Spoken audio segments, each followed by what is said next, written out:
Hello dear students, स्वागत है आप लोगों का अपने यूट्यूब चैनल ब्रह्मर्षि आईएएस में। मैं उम्मीद कर रही हूँ फ्रेंड्स कि आप लोग सही होंगे, स्वस्थ होंगे और अपनी प्रिपरेशन बहुत अच्छे ढंग से कर रहे होंगे।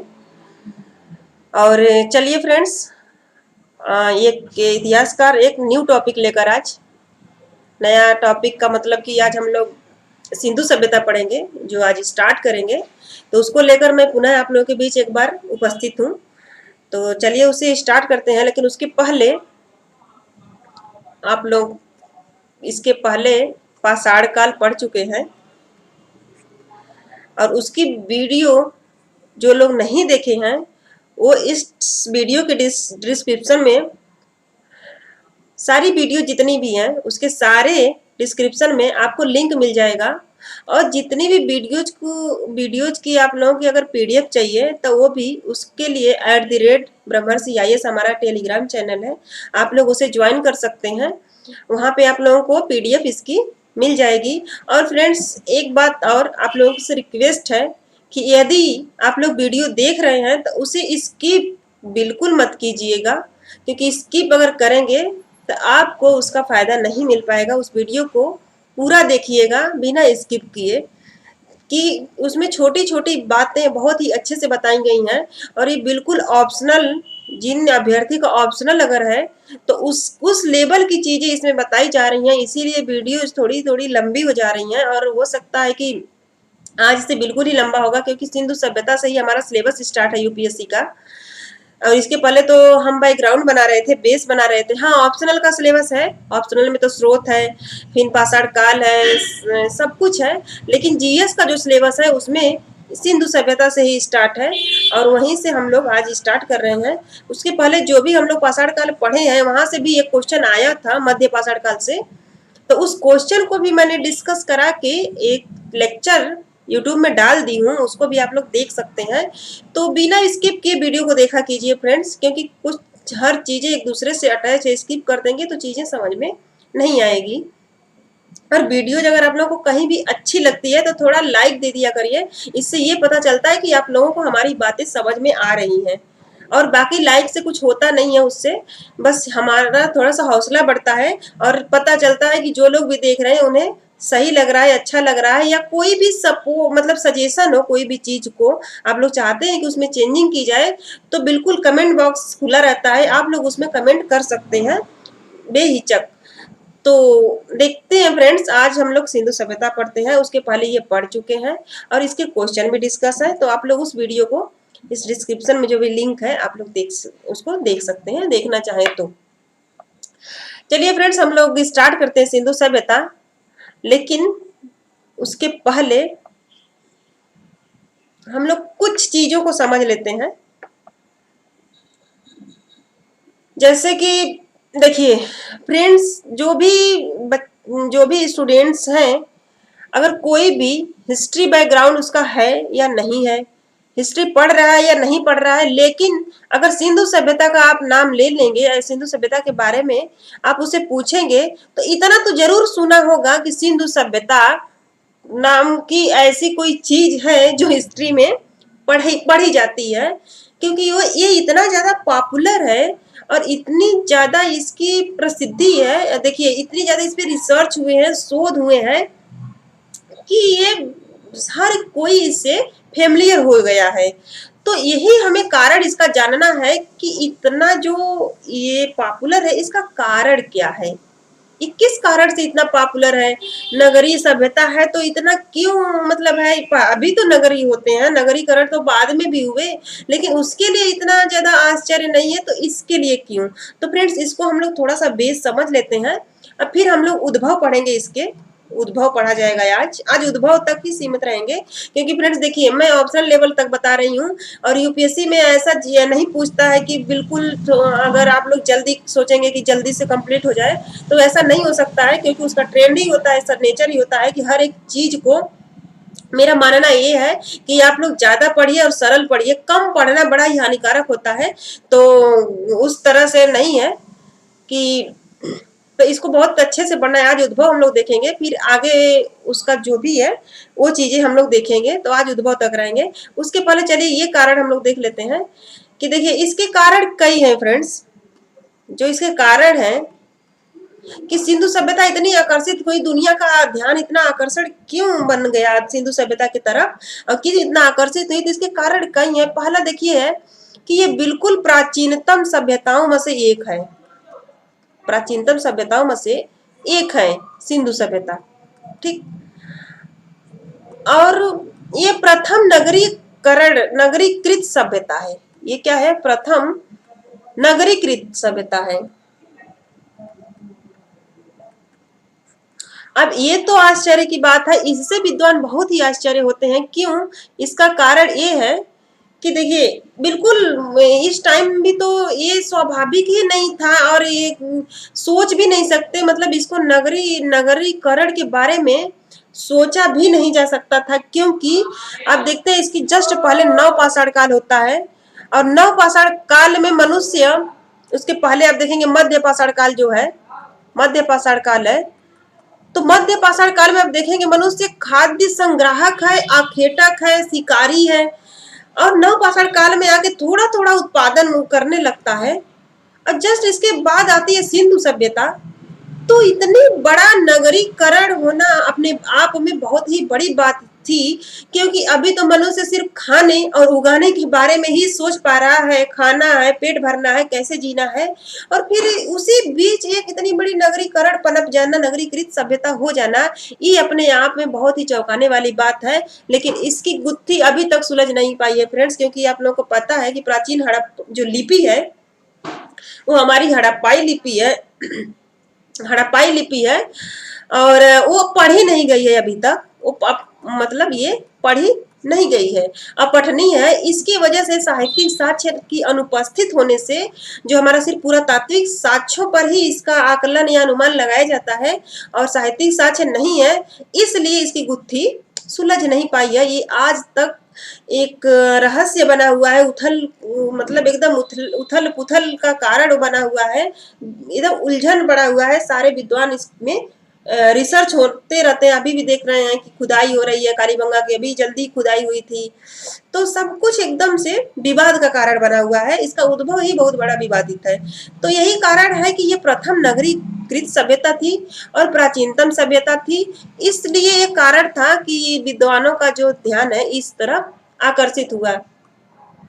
दूसरी चीज देखेंगे फ्रेंड्स कि देखिए हम जो इंडियन थे, जो इंडिया था ये कॉलोनी था, ये उपनिवेश था ब्रिटिश का। ये जो भारत है ये ब्रिटिश उपनिवेश था। तो भारत का कोई स्वतंत्र अस्तित्व तो था नहीं। क्या था? स्वतंत्र अस्तित्व तो था नहीं। ये लोग तो अपने अतीत के बारे में भी नहीं जानते हैं, नहीं जानते थे, अतीत के बारे में भी नहीं जानते थे। और सबसे दिलचस्प बात ये है कि जो हमारा भारत का अतीत है, भारत का इतिहास है, अगर इसकी खोज किसी ने की तो सबसे पहले प्राच्यवादी विद्वानों ने की। प्राच्यवादी विद्वान एक जेम्स मिल है, उन्होंने किया, भारत का प्रथम इतिहास लिखा और उन्होंने ही भारत के अतीत को खंगाला। तो ये तो खुद अपने अतीत को नहीं जानते थे, इनका तो कोई मतलब स्वतंत्र चीज था ही नहीं। उसी बीच आप देखेंगे कई घटनाएं होती हैं, ठीक। उसी में से 3 घटनाएं, कई मतलब दुनिया में ऐसी विश्व में बहुत सारी घटनाएं होती हैं जो कि विद्वानों का जो दुनिया का जो नजर है, जो उनका दृष्टिकोण है, उसे अपनी भारत की तरफ आकर्षित होना स्वाभाविक हो गया। उसमें से फ्रेंड्स एक क्या है, एक तो है जब एम.के. गांधी साउथ अफ्रीका में जाते हैं और जो ये आंदोलन करते हैं औपनिवेशिक सत्ता के प्रति, तो यहाँ पे ये बड़ा ही इंटरेस्टिंग होता है। पहले देखते हैं कितना यहीं से ये पॉपुलर होते हैं। जब गांधी जी लौट के आते हैं भारत में, उसके पहले ही साउथ में ये बिल्कुल उसी कारण से ये पॉपुलर हो चुके होते हैं। तो ये चीज, और गांधी रहते हैं कहाँ के? ये रहते हैं भारत के। तो सबसे पहले तो गांधी की वजह से ये भारत केंद्र बनता है। दूसरी चीज होती है फ्रेंड्स कि जब वो सर्वधर्म सम्मेलन होता है, विश्व धर्म सम्मेलन होता है शिकागो में। शिकागो में, जब यहाँ स्वामी विवेकानंद जब अपने भारतीय वैदिक संस्कृति की वहां पे धाक बिल्कुल जमा देते हैं, तो इनके जो लेक्चर होते हैं, इनके जो भाषण होते हैं, इनको सुनकर दुनिया के जो विद्वान है, दुनिया का जो विद्वान है, जो भी रिसर्च करते हैं, भारतीय संस्कृति के तरफ आकर्षित होता है। एक ये कारण होता है। तीसरा कारण है फ्रेंड कि जब 1905 में 1904 या 5 में आप देखेंगे कि भारत जो अर्थशास्त्र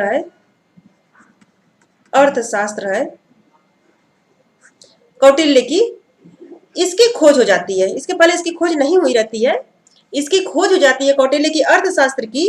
और इसी बीच एक और घटना हो जाती है, देखेंगे आप इधर कि जो देखिए एक छोटा सा जो राष्ट्र है जापान, छोटा सा पिग्मी राष्ट्र है, और जो जाइंट वेस्टर्न पावर बिल्कुल कंट्री है रसिया, अपने आप को बहुत ही ज्यादा ये समझता है पावरफुल, इसे पराजित कर देता है। इससे जापान से ये पराजित हो जाता है। और उसी बीच ये अर्थशास्त्र की खोज होती है। इसके पहले आप देखेंगे कि जो मैकियावेली और इनकी एक रचना है प्रिंस, ठीक। इनको विश्व का प्रथम यथार्थवादी चिंतक माना जाता है। किसे? मैकियावेली को और इनकी रचना को। लेकिन जब भारत में कौटिल्य की अर्थशास्त्र की खोज हो जाती है, तो इन्हें माना जाता है। ये घटना देखकर ये अनुमान लगाया जाता है कि जो प्रथम यथार्थवादी चिंतक हुआ था, वो कहाँ हुआ था? एशिया में हुआ था, ठीक। तो यहाँ से ये चीज निकल कर आती है। और इस सब चीजों के कारणों के कारण जो भारत में जो सिंधु सभ्यता है, वो इसके जो आकर्षण का केंद्र बन जाती है। दूसरी तरफ फ्रेंड्स देखेंगे 1924 में ये सबसे बड़ी घटना होती है। 1924 में गॉर्डन चाइल्ड हैं, ये उस टाइम जो आर्कियोलॉजिस्ट सर्वे ऑफ इंडिया होती है उसके हेड होते हैं, ठीक है। उसी बीच 1924 में ही ये क्या करते हैं, भारत में जो सिंधु सभ्यता है उसके नगरीकृत होने का, उसको नगरीकरण होने की खोज की घोषणा करते हैं, कि कहते हैं कि ये नगरीकरण था ये इसमें, और ये दुनिया की प्रथम नगरीकरण है, जिसे सुनकर पूरा विश्व स्तब्ध रह जाता है, आश्चर्यचकित रह जाता है। क्योंकि आप देखेंगे जो भी सिंधु सभ्यता है, इसके जो उद्भव है, ये लोग मानते हैं। देखिए जब मैं नव पाषाण काल पढ़ा रही थी, तो उसमें 2 सिद्धांत मैंने आपको बताया था आप लोगों को। एक तो विकासवादी सिद्धांत बताई थी मैं, यहाँ पे फिर से मैं एक बार बता दे रही हूँ। एक बताई थी विसरणवादी। तो विकासवादी सिद्धांत ये माना जाता है कि देखिए मनुष्य पहले तो बर्बर होता है, बर्बर जनजाति होता है, यहाँ से बर्बर से सभ्य बनने में एक क्रमिक विकास इसका होता है, क्रमिकता के आधार पर इसका विकास होता है, और तब जाके ये सभ्य बनता है। लेकिन किसी भी समाज की ये 2 थ्योरी है। अब विसरणवादी का मतलब ये है फ्रेंड्स, ये लोग ये मानते हैं कि जो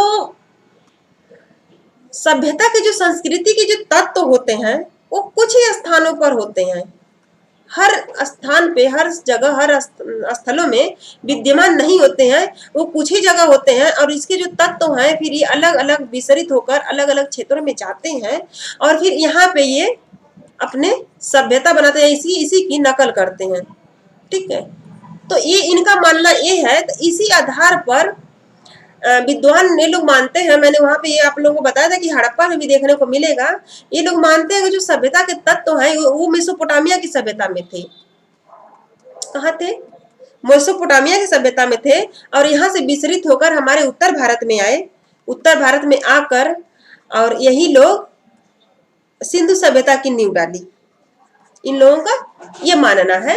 तो यहाँ पे जब ये बोला जाता है कि ये प्रथम नगरी करड़ थी और प्रथम यहीं के लोग ये सब चीजें जानकर ये लोग, जबकि ये देखेंगे मेसोपोटामिया की जो सभ्यता है इतनी अच्छी ढंग से ये नहीं है, ये नगरीकरण तो बिल्कुल बेतरतीब बसी हुई थी और ये बहुत सुनियोजित ढंग से थी सिंधु सभ्यता।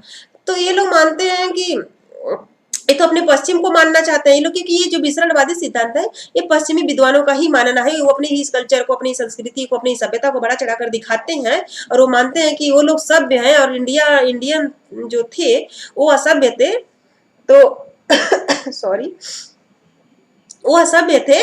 तो वो लोग यहाँ पे जो आए थे अपने शासन के जो औचित्य है, जो शासन है उसकी औचित्य को सिद्ध करने के लिए, औचित्य सिद्ध करने के लिए ये लोग ये तर्क देते हैं कि वो लोग सभ्य है और हमें सभ्यता का ज्ञान देने आए हैं, सभ्य बनाने आए हैं, हम लोग असभ्य हैं।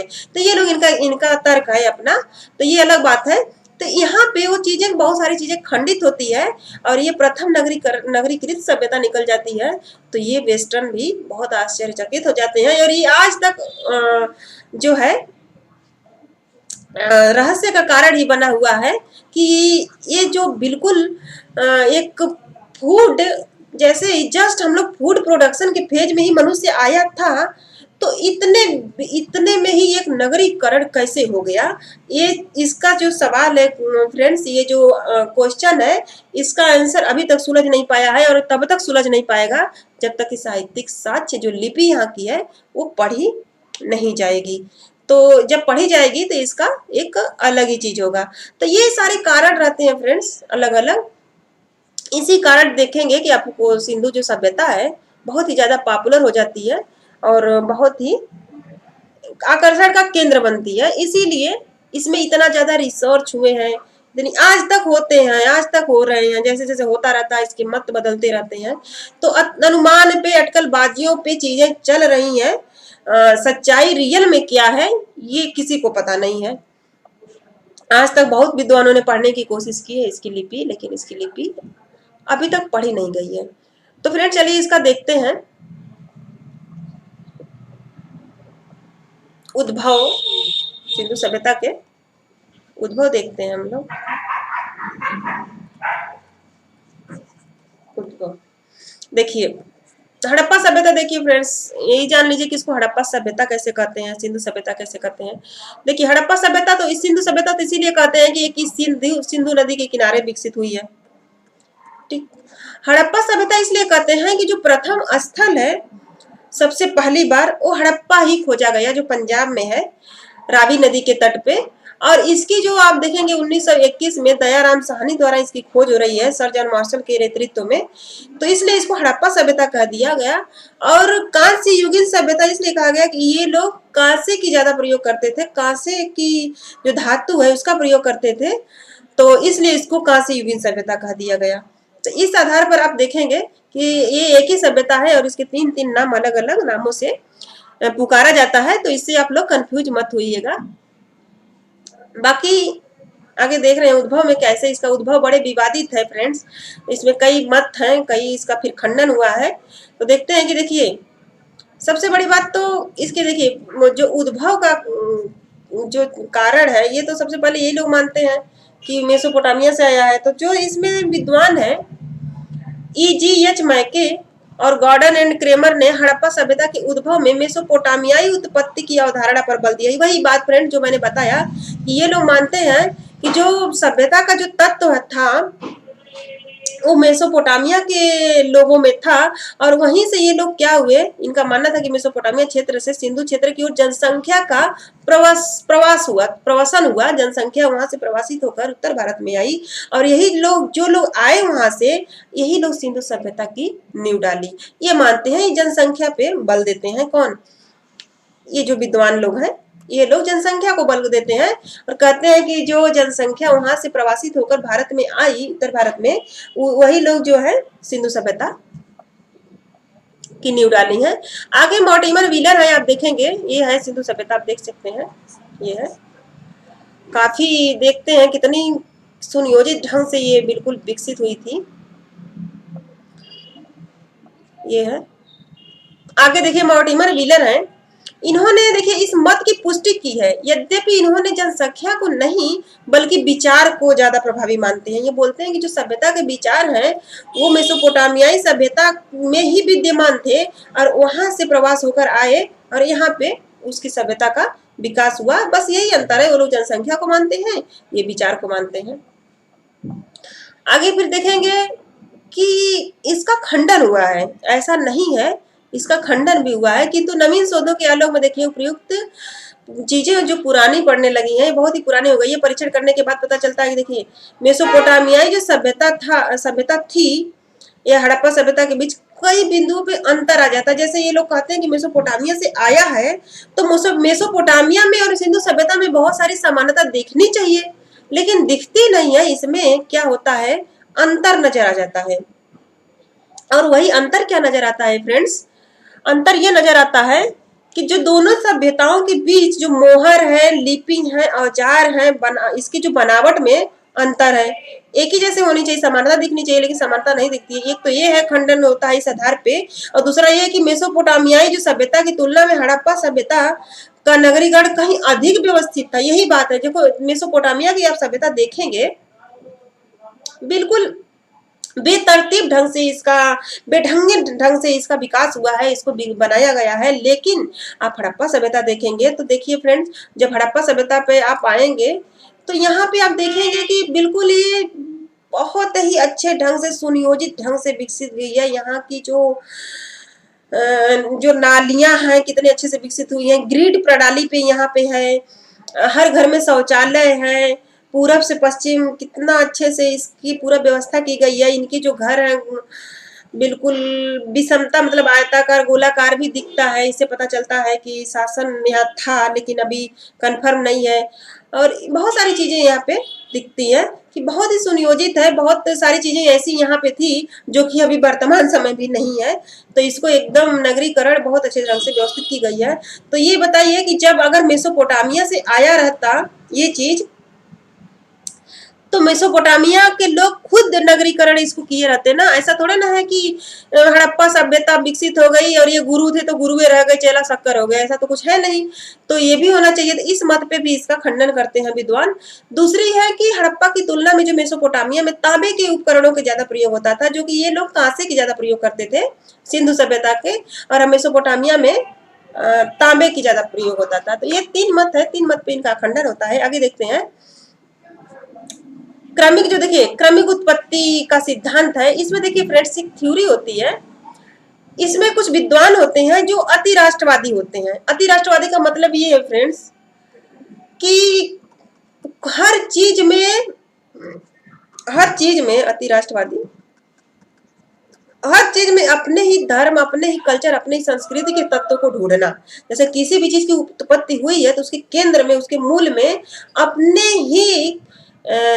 ही देश के कल्चर को ढूंढना। तो इसी तरह से कुछ अति राष्ट्रवादी हैं, ये कहते हैं कि जो सिंधु सभ्यता या हिंदू सभ्यता या जो भी में हड़प्पा सभ्यता का जो विकास हुआ है, इसके जो केंद्र में वैदिक संस्कृति है। तो इसका भी बहुत मतलब होता है खंडन। अब बताइए कि जब आप लोग जानते हैं कि वैदिक सभ्यता, जो इस वैदिक संस्कृति, ये बिल्कुल ग्रामीण है। क्या है, ग्रामीण है, और सिंधु सभ्यता बिल्कुल नगरी है। तो दोनों में इतना ज्यादा मतलब अंतर दिखाई देता है, भिन्नता दिखाई देती है। तो ये कैसे, और इतनी ज्यादा सुव्यवस्थित ढंग से विकसित हुई है, तो बिल्कुल इतना कैसे हो सकता है। तो ये कहीं ना कहीं अपने आप में ही विवादास्पद है। इसमें देखिए क्रमिक उत्पत्ति की बात यह है कि अब यह माना जाने, यही बात है कि माना जाने लगा कि जो उद्भव है उन ग्रामीण संस्कृतियों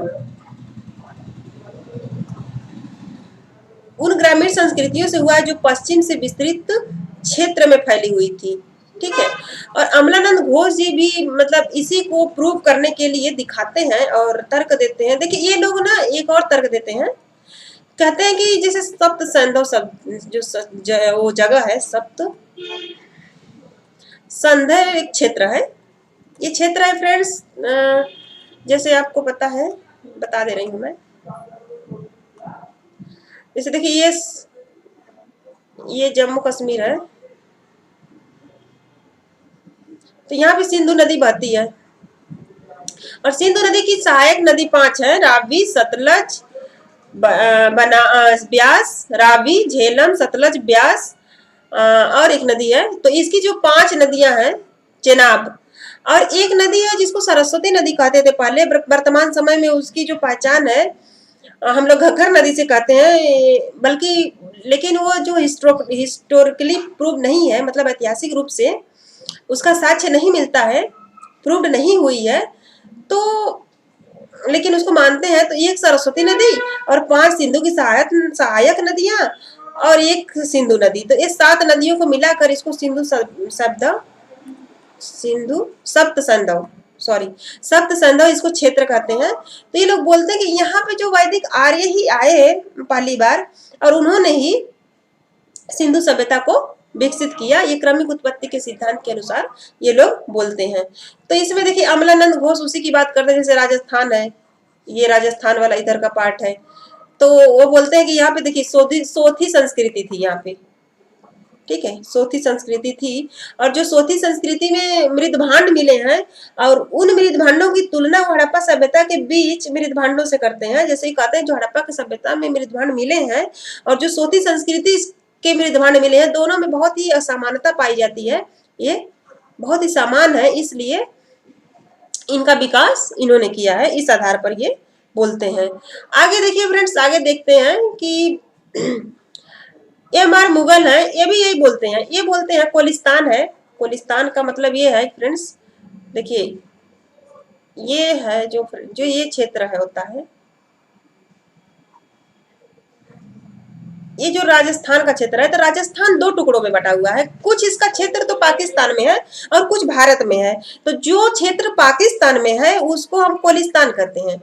तो यहाँ पे ये गए, यहाँ पे इन्होंने इस पर रिसर्च किया, खोज किया, अध्ययन किया, और यहाँ के अध्ययन करने के बाद जो देखिए जो अमलानंद घोष है वो तो सिर्फ मृदभांडों की समानता बताई थी, लेकिन इन्होंने उसी की जननी करार दे दिया है। यहीं पे इन्होंने कर दिया इस संदर्भ में, ये तो मृदभांड तो इन्होंने बताया ही, उपकरण, रहन सहन, मोहर, लिपि, कला, इस सब की समानता बताने के बाद बहुत ही व्यापक अध्ययन प्रस्तुत किया है और बोलते हैं कि जो कोलिस्तान ही है यही सिंधु सभ्यता का क्षेत्र रहा है और यहाँ से यही से सिंधु सभ्यता का विकास हुआ है, इसी को इसकी जननी करार देते हैं।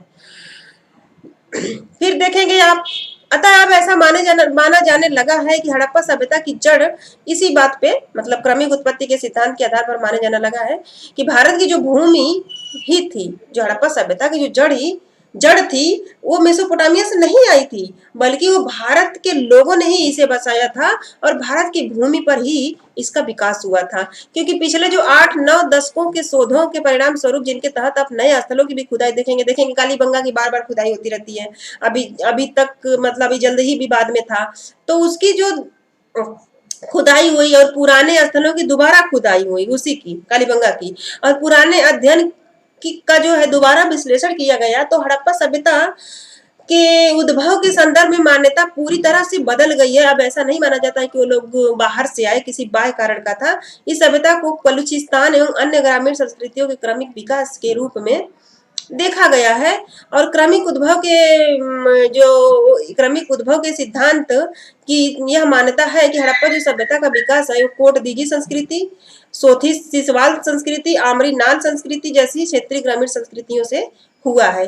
ठीक है, ये लोग ये मानते हैं। वही बलूचिस्तान का जानते हैं एक क्षेत्र है मेहरगढ़, जहाँ पे कृषि का प्राचीनतम साक्ष्य भी मिला है। आप देखते हो नवपाषाण काल, पूरा जो ये क्षेत्र नवपाषाण काल, पाषाण काल से विकसित होकर हड़प्पा काल तक आता है, तो ये उसकी बात है। हालांकि अब वो आप जानते ही हैं कि जो डीके चक्रवर्ती वगैरह ये लोग विद्वान हैं, ये लोग संत कबीर नगर में एक और उत्तर प्रदेश में एक स्थान की उन्होंने खोज किया है, जो लहुर देव या लहुरा देव नामक स्थान है, जहाँ पे उसे प्राचीनतम साक्ष्य का केंद्र माना गया है। कृषि के माना जाने लगा है वर्तमान समय में।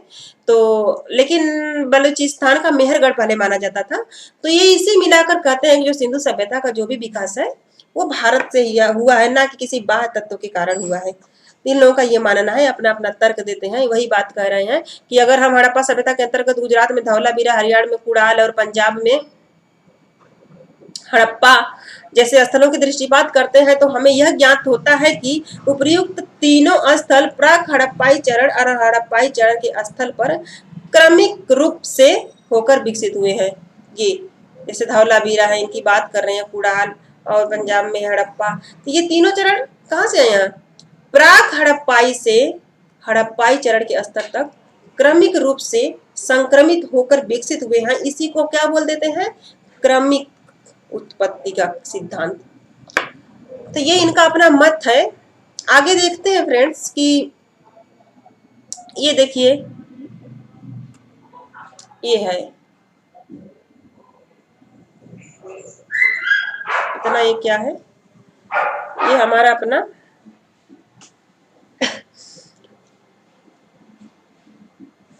हड़प्पा सभ्यता है।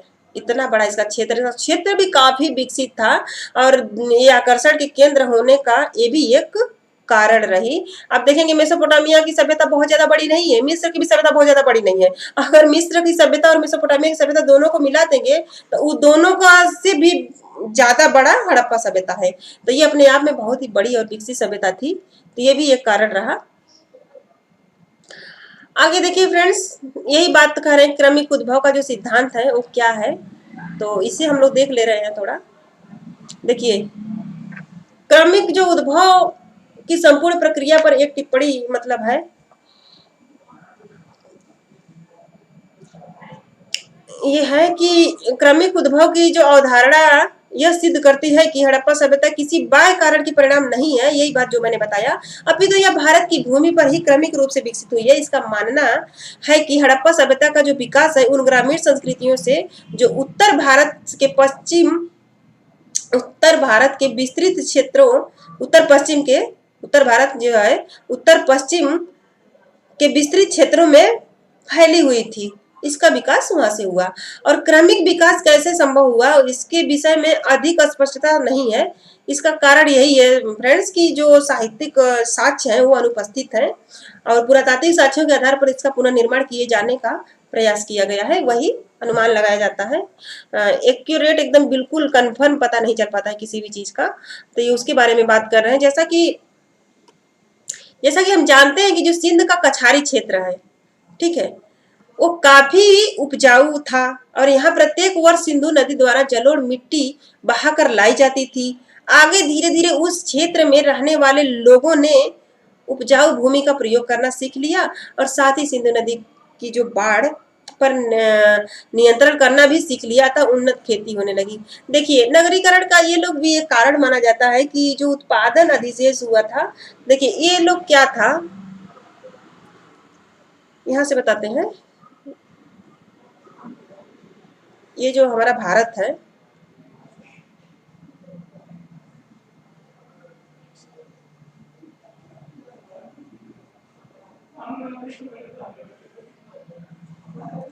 इधर हम लोग का इधर से काम है तो इतना से हम लोग चला लेते हैं।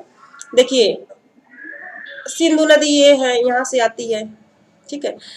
तो ये जो क्षेत्र है वो बता रहे हैं कछारी है और यहाँ पे क्या होता था फ्रेंड्स कि हर साल बाढ़ आती थी। तो जब बाढ़ आती है तो आप लोग को मालूम है, आप लोग जियोग्राफी में पढ़े होंगे कि जब बाढ़ आती है तो नदियां अपने साथ जलोढ़ मिट्टी लेके आती हैं, ठीक, जलोढ़ मिट्टी लेके आती हैं।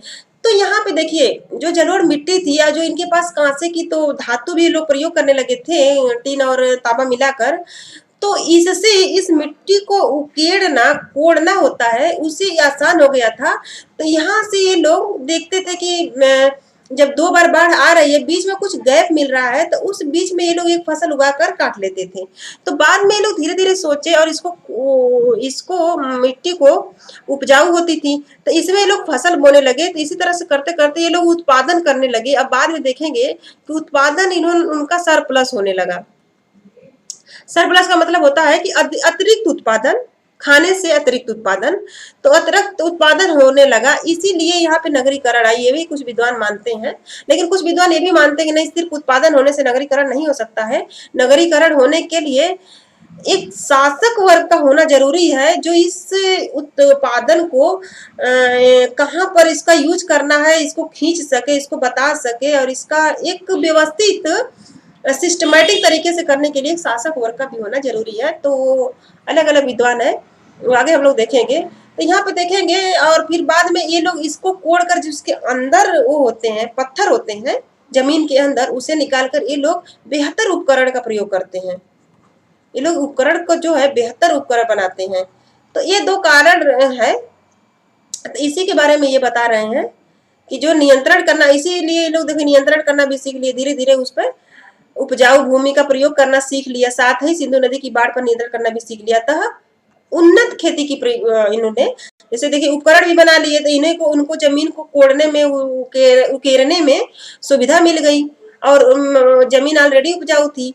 तो यही यहाँ से क्या होता है, उन्नत खेती की शुरुआत हो जाती है, कृषि की बहुत ही ज्यादा अच्छी फसल होने लगती है। फिर आगे देखेंगे फ्रेंड्स कि इसके अतिरिक्त लोगों ने आसपास के खाद्यान्नों का भी उपयोग करना सीख लिया और पत्थर के बेहतर, वही हम लोग बोले कि पत्थर के बेहतर उपकरण बनाने लगे और परिणाम स्वरूप लगभग 5500 से 3200 ईसा पूर्व के बीच उत्तर पश्चिम के इस क्षेत्र में जो समृद्ध ग्रामीण बस्तियों का भी विकास हुआ। उदाहरण के लिए जैसे रहमान डेयरी, जैसे देखिए अब उत्पादन जब अधिशेष होगा तो जाहिर सी बात है कि वहाँ पे समृद्धि आएगी और कल्चर उत्पन्न होगा, वहाँ पे आदान प्रदान होने लगेगा, बहुत सारे उत्सव होने लगेंगे, कल्चर, ये संस्कृतियां यहाँ पे पनपने लगेंगी। तो यहाँ पे समृद्ध बस्तियों का विकास तो होना स्वाभाविक ही रहा। और उदाहरण के लिए देखिए कुछ स्थल है जैसे कि रहमान डेयरी है, गुमला है, किला तरकाई है, जलीलपुर है, राड़ा गुंडई है आदि, ये सब स्थान है जहाँ पे ग्रामीण बस्तियों का विकास होने का लगा। तो इस प्रकार से इन्होंने अपना विकास किया। आगे देखेंगे आपकी विकास में हमें प्राक हड़प्पाई चरण देखने को मिलता है, जैसे 3200 से 2600 ईसा पूर्व के बीच में कायम रहा था और इसे अब आरंभिक प्राक हड़प्पाई के नाम से भी नाम दिया जाता है। और सर्वप्रथम इस काल में कृषि के जो क्षेत्र में जो तकनीकी विकास देखा गया और वह था हल का प्रयोग, सबसे पहले हल का प्रयोग। अब देखेंगे बनावली से हल के जुताई का साक्ष्य भी मिलता है। तो इसके परिणाम स्वरूप अधिक बड़े क्षेत्र की जुताई संभव हुई। आरंभ में हल मानव द्वारा खींचा जाता था और किंतु आगे यह बैलों द्वारा खींचा। देखिए शुरू में तो बैल नहीं थे, मतलब पशु नहीं थे, तो पहले मानव ही खींचता था। इनको रहे पशु तो थे, लेकिन इन्हें ये चीज का अंदाजा नहीं था कि इनको इनसे कैसे, धीरे धीरे मनुष्य को ज्ञान आने लगा तो बाद में बैलों द्वारा खींचा जाने लगा, पहले मनुष्य ही खींचता था। तो इस प्रकार से इनका विकास होता है। आगे देखेंगे इसके अतिरिक्त जो फसलों की संख्या में भी वृद्धि होने लगी। देखिए खाद्यान्न के पहले तो ये लोग सिर्फ खाने की फसल उगाते थे और सिर्फ खाते थे, लेकिन ये लोग खाने के खाद्यान्न फसलों के अलावा गैर खाद्यान्न फसल भी उगाने लगे, जैसे कपास, शिल्प, जिससे कि शिल्प विकास पैदा होगा। जैसे कि कपड़े बनने लगे तो कताई बुनाई भी शुरू हो जाएगी, इससे शिल्प विकास होगा और शिल्प विशेषीकरण को बल मिला। उदाहरण के लिए देखिए जैसे कि तांबे का प्रचलन भी आरंभ हो गया और सूत की कताई के लिए तकली का प्रयोग हुआ, आरंभ हुआ। वस्त्र बुनाई पद्धति का भी विकास हुआ। तो इस तरह देखते हैं कि ये सिर्फ उत्पादन, जो अतिरिक्त उत्पादन हो रहा है, तो ये किस प्रकार से कृषि हर एक चीज को अपने अपने क्षेत्र में विकास को प्रोत्साहन दे रही है। तो इस प्रकार से हम एक दूसरे चीज को एक दूसरे से जोड़ करके हम लोगों को पढ़ना है, एक लिंक बनाकर पढ़ना, एक कनेक्टिविटी को तोड़ने नहीं देना है, ताकि हमारी समझ बने रहे और हम एक दूसरे से कटे छटे नहीं, बेतरतीब ज्ञान नहीं ले। एक सिस्टमेटिक ढंग से पढ़ने से क्या होता है फ्रेंड्स कि हमारे जो ज्ञान है बधे रहते हैं और एक से चीजें, एक के बाद एक चीजें अपने आप जुड़ती चली जाती हैं। तो आप लोग इसी तरह से पढ़ाई कीजिएगा जैसे हम बता रहे हैं। और आगे फिर देखते हैं फ्रेंड्स कि उसी प्रकार देखिए मृदभांड निर्माण में भी चाक का प्रयोग होने लगा, ये चीज होने लगा उस टाइम। साथ ही साथ गाड़ी में भी चक्के का प्रचलन आरंभ हो गया। इस प्रकार तकनीकी विकास न केवल उत्पादन वरन यातायात पद्धति को भी बल प्रदान किया। इसके परिणाम स्वरूप कुछ प्रमुख क्षेत्रों में देखेंगे कि ऐसे बसने मतलब जो गैर कृषि उत्पादन से संबंध थे, मतलब जो कृषि तो नहीं करते थे वो गैर कृषि थे, इन लोगों ने अनाज ग्रामीण क्षेत्रों से सुनिश्चित किए जाते थे, मतलब इन लोगों के द्वारा। और इनमें से शासक वर्ग की विशेष भूमिका रही। देखिए शासक वर्ग की इसमें जैसे ये लोग एकत्र करते थे अनाज को और ग्रामीण क्षेत्रों से सुनिश्चित किए जाते थे ये। और इसमें कौन सी भूमिका कौन निभाता था? शासक वर्ग ही रहा होगा। शासक था कि नहीं था अभी तक कुछ नहीं पता है, तो ये बताया जा रहा है। यह वर्ग देखिए करारोपण के माध्यम से ग्रामीण क्षेत्र से नगरीय क्षेत्र में उत्पादन अधिशेष जो है सुनिश्चित करता था तथा उसे नगरीय जनसंख्या के बीच पुनर्वितरित करता, और इस प्रकार एक जटिल संरचना का विकास हुआ।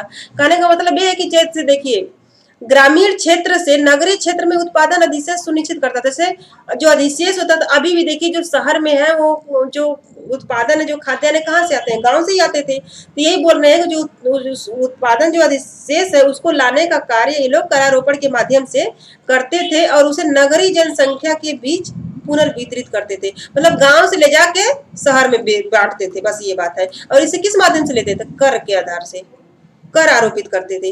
इस प्रकार एक जटिल संरचना का विकास हुआ था।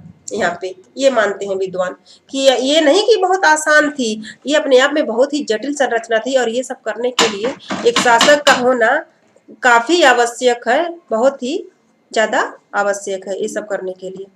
ठीक है फ्रेंड्स, आगे देखेंगे कि शासकीय कार्यों के संचालन के लिए एक अधिकारी वर्ग तथा एक लिपि की जरूरत हुई। फिर देखिए अगर शासक है तो उसमें लिपि जरूर आएगी।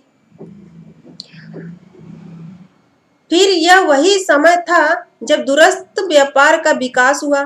व्यापारिक कार्यों के संचालन के लिए लेखन कला का भी विकास आवश्यक था।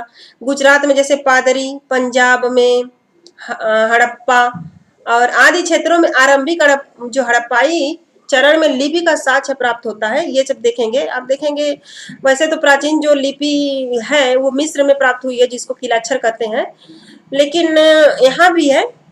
अगर गौर से देखा जाए तो नगरीय जो संरचना के विकास में केवल आर्थिक एवं राजनीतिक कारक की भूमिका नहीं रही, वरन धार्मिक कारक की भी भूमिका हो सकती है, क्योंकि धर्म एवं अनुष्ठान के माध्यम से भी ग्रामीण क्षेत्र से नगरीय क्षेत्र में उत्पादन अधिशेष को सुनिश्चित किया जा सकता है।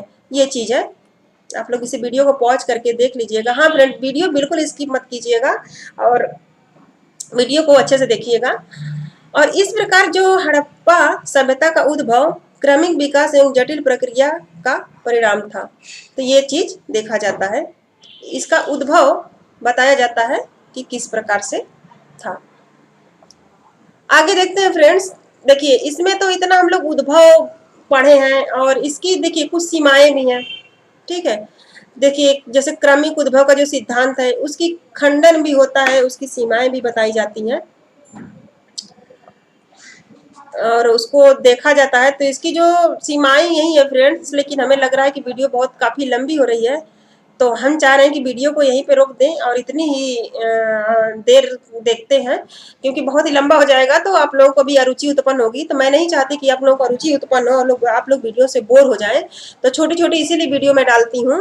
तो आप लोग यहाँ तक देख लेंगे। देखिए यहाँ तक इनका मतलब जो उद्भव का कारण रहा, और आगे जो नेक्स्ट लेक्चर आएगा उसमें हम लोग इसकी जो सीमाएं हैं यहीं से स्टार्ट करेंगे, इसकी सीमाएं देखेंगे। देखिए इसमें भी बहुत सारी स्लाइड हैं, सब अच्छे से समझाना पड़ेगा तो काफ़ी टाइम लग जाएगा और इसको बीच में छोड़ना अच्छा नहीं है।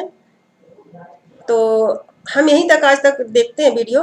फ्रेंड्स, अगर आप लोगों को इसकी PDF चाहिए तो आप लोग टेलीग्राम चैनल ज्वाइन कर लीजिए, जो हमारा टेलीग्राम चैनल है @ब्रह्मर्षि IAS। और वीडियो आपको अच्छी लगे तो इसको लाइक, सब्सक्राइब और शेयर भी कीजिए ताकि ज़्यादा से ज़्यादा लोग इस वीडियो को देख सकें और जो उनको भी मुख्य परीक्षा देनी है वो लोग इसका लाभ उठा सकें। तो वीडियो को इतना देर तक देखने के लिए आप लोगों का बहुत बहुत धन्यवाद।